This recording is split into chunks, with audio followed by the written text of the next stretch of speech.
Hey Colts fans, I'm JJ Stankevitz, and welcome into another episode of the Colts Show, an Indianapolis Colts podcast.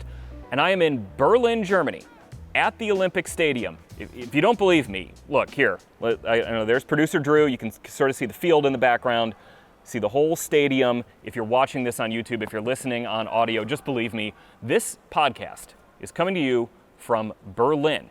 And I'm going to have a conversation with Colts Director of Football Operations, Melainey Lowe. Coming up here in a bit, we're going to talk all about the logistical challenges, not just of hosting a game internationally, but hosting a game internationally in Germany and in a city that has not hosted an NFL regular season game. So we're kind of figuring this all out with the NFL. The Colts are, whoever the Colts are playing, by the way, just as a disclaimer, I don't know who the Colts are playing yet. We're filming this in April. We don't know the day of the game. We don't know the opponent. By the time you watch this, though, I'm guessing you're probably going to know the name of the opponent and the day the game is being played. So be sure to start thinking about travel plans, because I can't recommend this city enough to come out here. But this is a big undertaking. Again, the NFL's never played a game in Berlin. They did some preseason games back in the early 90s. Those obviously not the same. And the logistical challenges, probably even of back in the 90s versus now, are completely different. I mean, no one had phone chargers back in the 90s. No, you didn't have to worry about, well, how am I going to plug into this European outlet to get my phone charged? The point, though, of bringing Melainey on for this, she deals with football operations, which means team travel. It means making sure the hotel is safe and set up. We're going to get into a lot of that, but there's just so much that goes into even a road game domestically in the United States that is just amplified even more. The challenge is when you go to another country, you know, it's Germany, so guess what language they're going to speak? They're probably going to speak German, so you have to navigate some language barriers. This is going to be a huge challenge for the Colts, but like Melainey has said previously, this is sort of like the Super Bowl of work for football operations departments, is getting a game internationally. So excited for you guys to hear my conversation with Melainey, but just real quick, I want to talk about Berlin as a city, because I've been here for a couple days now in April. I did 29,000 steps, which was crazy. My feet really hurt the first day I got here, but I walked all around the city, and it's such a vibrant city. It's got a very interesting blend of new things, old things. There's graffiti everywhere, but it's not like, you know, oh, I can't believe there's all this graffiti everywhere. It's like very artistic. It's such a cool city. I could not recommend it enough. If you're thinking about it, what better excuse are you going to have to come to Berlin than to come see the Colts play this game sometime during the 2025 season? Again, by now, you can probably insert that right there. You're going to know when it is. So many cool restaurants, so many cool spots to go, things to see. It is a fascinating city. I've fallen in love with it being here for the last couple of days. But enough about me and my experience in Berlin. I hope you get to experience it this fall. Let's get to my conversation with Melainey Lowe. All right, I'm here with Colts Director of Football Operations, Melainey Lowe, and we are at the Olympic Stadium in Berlin. What an incredible setting. Beautiful. For, I mean, right now there's nothing really going on out there, but just walking into the stadium to be able to envision what it's going to look like on game day, come, you know, whenever the game is. I already told everyone, you know, we don't know when it is yet. Absolutely. As we're taping this right now. Before we get into kind of just the logistics of what goes on in getting an international game set up, Melainey, I want to kind of explain your job as Director of Football Operations. So when people ask you, well, what do you do with the Colts? I'm going to ask you that right now. What do you do with the Colts? Absolutely. I would say football ops really entails everything. I think when people think of football ops, they think hotel, transportation, but it's so much more. I mean, really, we help collaborate with all the different departments. So what does athletic training need? What does equipment need? We take all these needs and wants, even from our head coach and our GM, and combine them, and then we find the best solution with everybody's input on what we should do. And so that can go plane, train, automobiles, you name it. And it's also taking care of player requests. So we start, you know, there's coaches relocation all the way to the draft and then into season. So our job is throughout the season really assisting the team with anything they need. Oftentimes, if someone doesn't know where to go to, we try to be that person that can help them navigate anything. And the end goal there is you're trying to make the experience as streamlined and as maybe headache-free as possible, so they have all their focus on going out there and preparing to win games, to train, whatever it might be. Absolutely, and that's one of the most difficult things I would say is, okay, how can we, and it goes for any trip, how can we make it so seamless that the guys, all they have to focus on is football? And here, there are differences between Germany and the United States, so how can we limit those, make it feel as much like home, but still give them a true German experience? Okay, so what's maybe the weirdest thing you have to consider in preparing guys to be in Germany this season? Yes, the bed size. So both the length of the bed and then also the width. So sometimes we have to put 2 twin beds together. No one would ever know because there's a mattress topper that goes on top, and most times they don't. And we try to, limit that to just staff. But I would say even the length, like our guys, 7 foot, 6 foot, often struggle with that. So the bed size, though. I mean, I don't know. Germans are tall. Like Dirk Nowitzki's from this country. You'd think. That's not something I would have even ever thought about. And 2 comforters as well. So they have one on each side of the bed, which is great. I mean, for the players, they can just figure out how to use it. But that's one of the other interesting things that we face. What about like items you have to bring over? Items we have to bring over. So what we saw last time was also like food. The guys are very particular. They're very regimented on what foods they prefer. And so our dietitian does a great job of, okay, if we have a certain brand of ketchup that we like, we have to send that over. If there's a certain fan or, certain products, medications, all those things, we have to think through and how we have to ship them over here. And there's also restrictions from going to the U.S. to Germany and what they allow into the country. So those are things that we actually, as soon as we found out, we're starting to plan. There's a thing called a carnet. So we put everything on the carnet in that list, the size, the weight, very, very specific things on that piece of paper. And then that way we get it pre-approved to bring it into the country. I'm guessing the process of playing games internationally, the NFL has probably honed that over the years. Yes, absolutely. Certainly now hosting a couple games in Germany. But has there been anything that's come up on this trip about it being in Berlin and it being the first time the NFL's had a regular season game in Berlin that has maybe stood out as a potential challenge? Truly no. Berlin is very, very similar to Frankfurt, which is great for us.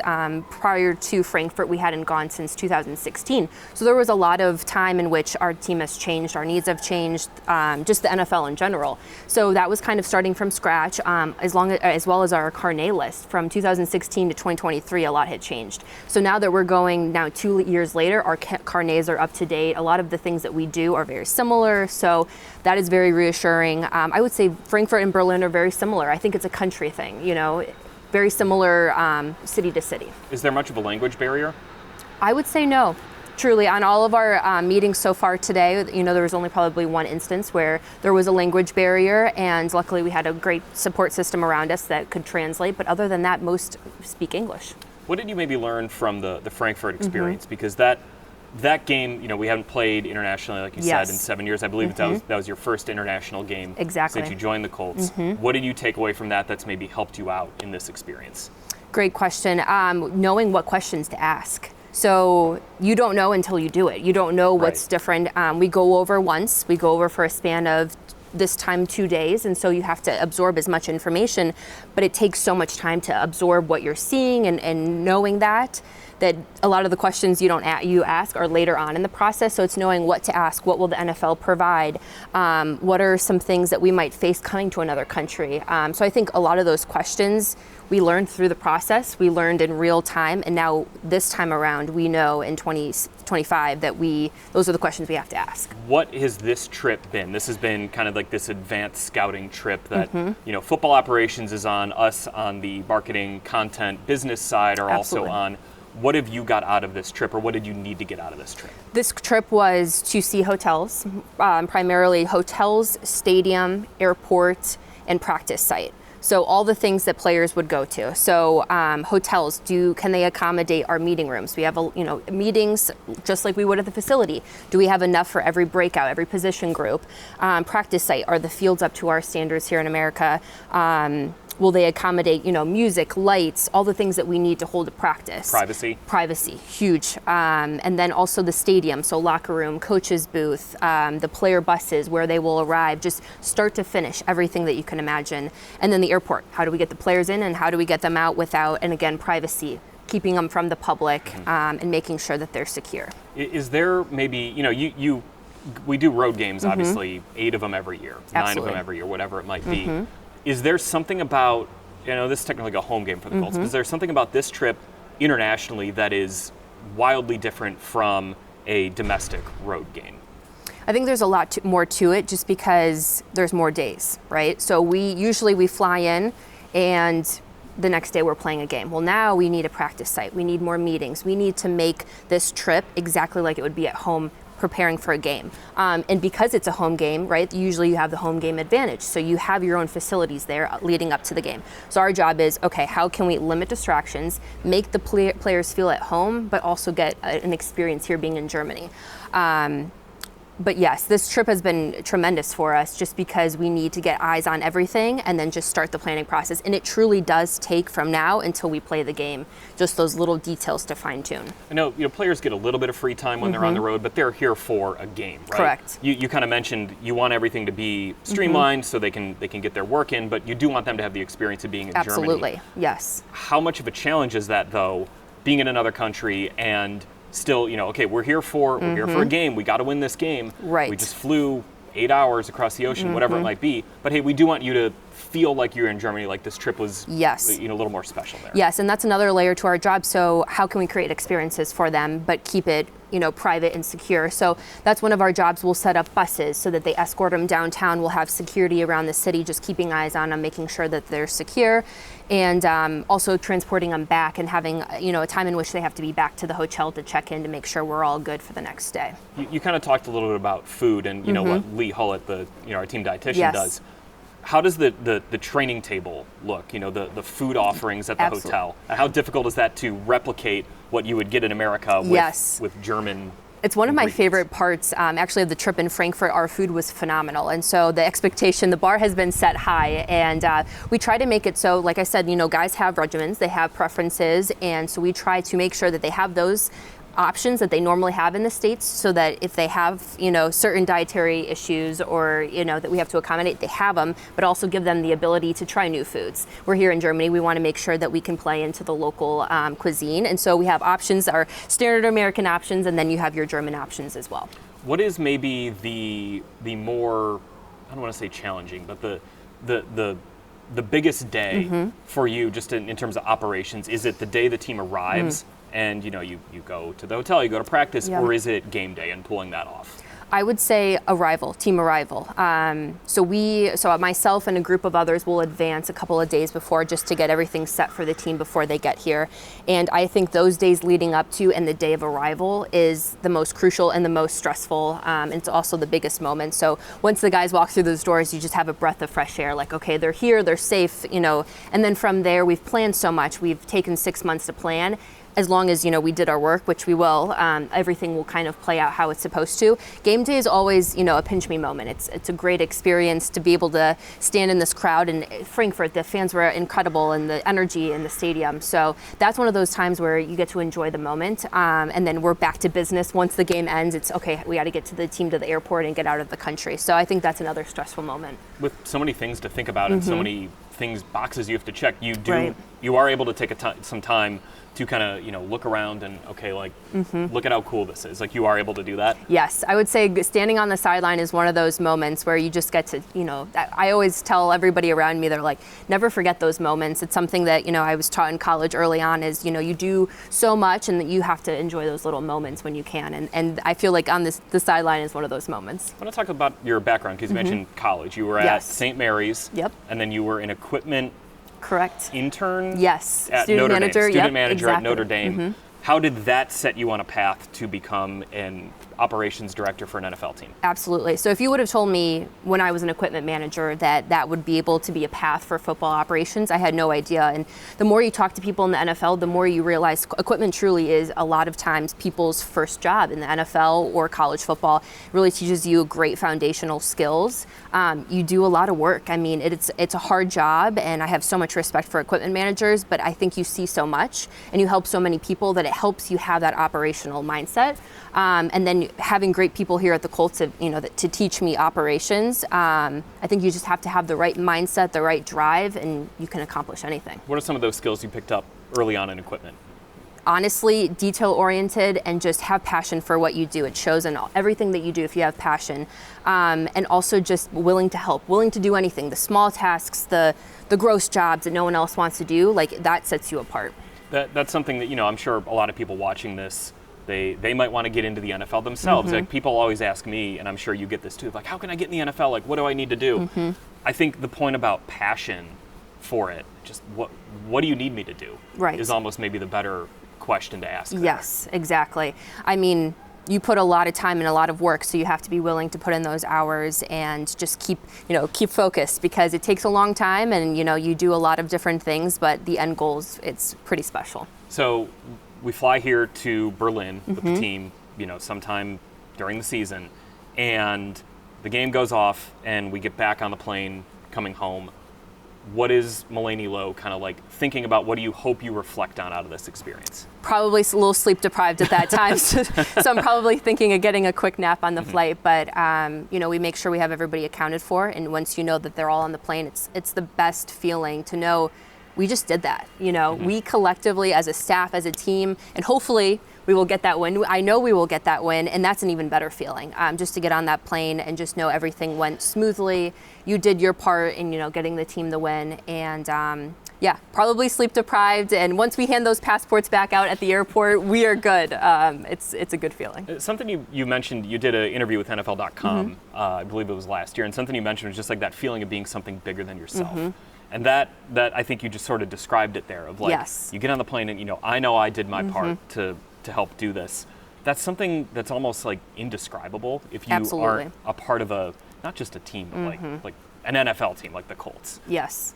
I mean, that's something I know I feel when I do, the stadium Truly. announcing. It's like, this is something that's way bigger than just me. Exactly. And it's a really cool thing to be a part of in the league. And truly, I think it wasn't until I went to Frankfurt, like you go to games throughout the United States, and they're very, very special, don't get me wrong, but there was something about seeing the stands in Frankfurt and seeing people from all different countries coming together for one event, specifically to watch two teams play, and it's just incredible. Like, bringing people together and knowing you were a small part of that bigger picture is incredible, and it's something really special, and I'm grateful the NFL is doing, because it brings you, we still talk to our hotel contacts and our friends in Frankfurt, and those are lifelong friends that you make throughout this process that are just, you can't put it into words.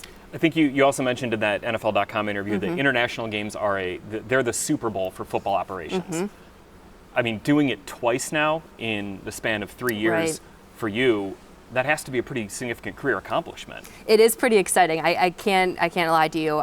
Being on this trip here, it's a pinch me moment that you get to plan something this large, and to do it twice in 2 years, like you're saying, is just incredible. It is like the Super Bowl, One day I'm really excited to hopefully plan that, but until then, I mean, this is a really large thing, and we're looking forward to it. We're really excited, and having done it recently makes it that much, just a little bit easier. All right. Melainey Lowe, Director of Football Operations for Thank the you so Indianapolis much. Colts. Thanks for being our guest here on the Colts Show. Thank you so much for having me.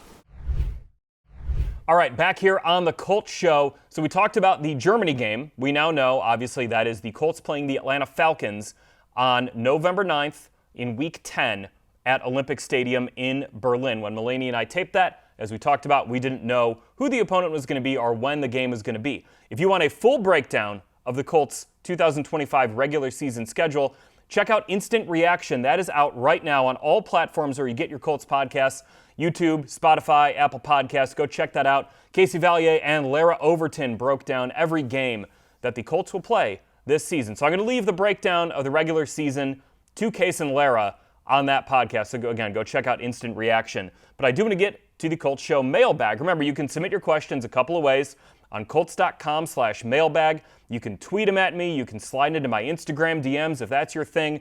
Or you can leave a comment on the YouTube video of this podcast. This week's question comes from Brian Carter from Arnoldsburg, West Virginia. Really good question here.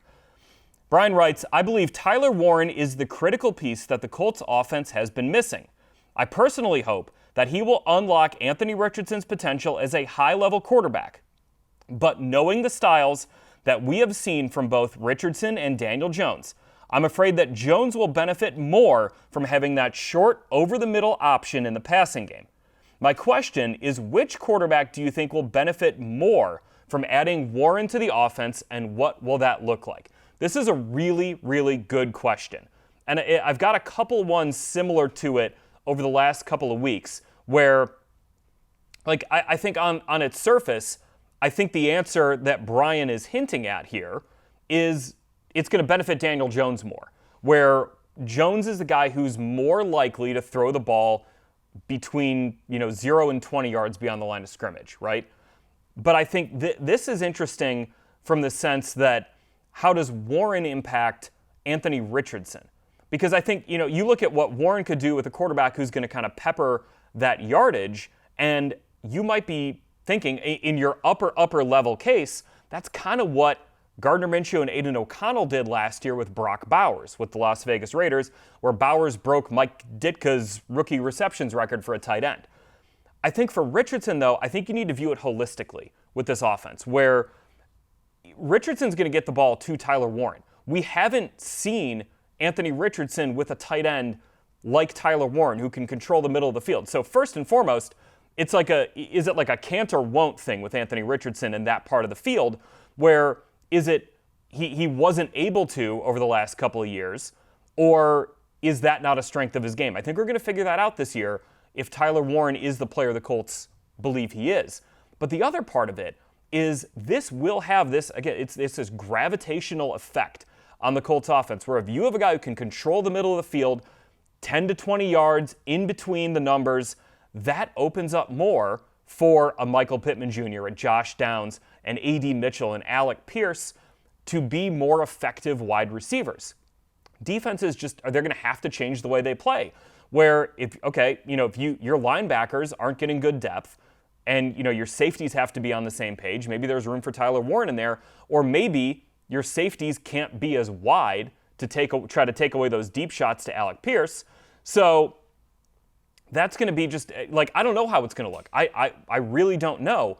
But I think there's a world in which Tyler Warren almost maybe has more of an impact with Anthony Richardson. This is, again, if everything works out, he almost has more of an impact, not because of the receptions and the yards that he's getting, but because of just the impact he has on the entire Colts offense.